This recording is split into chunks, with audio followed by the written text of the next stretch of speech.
এই গোলাপ ফুলটা দেখে তোমাদের কি মনে হচ্ছে? খুবই পুরানো, তাই না? হ্যাঁ, একদমই ঠিক ভেবেছ।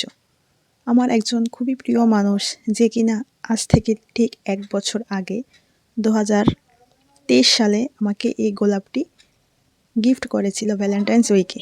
তো ভালোবাসার মানুষ দিয়েছে বলে কথা, সে কারণে আমি এটাকে খুব যত্ন সহকারে রেখে দিয়েছি। আর আজকে আবারও ভ্যালেন্টাইন ডে চলে আসছে। তো দেখতে গেলে ঠিকই কিন্তু 1 বছর পূর্ণ হয়েছে।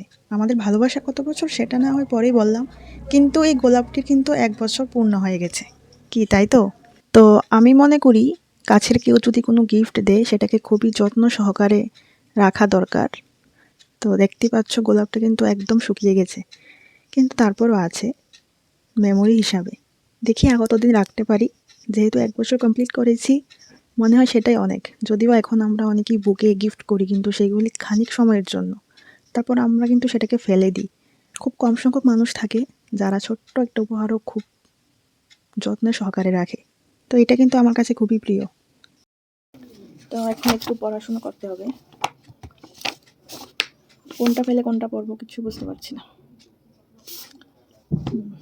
জিন পেঁয়াজে শৈশবকাল 2 বছর, প্রাক বাল্যকাল 2 থেকে 6 বছর, কৈশোর 11 থেকে 19 বছর। জিন পিয়াজে একজন সুইজারল্যান্ডের বিজ্ঞানী ছিলেন।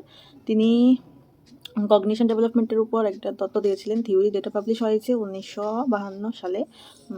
তিনি শিশুদের 4টি স্টেজের কথা বলেছেন: sensory, pre operational, concrete, formal. কিছুই মনে থাকছে না,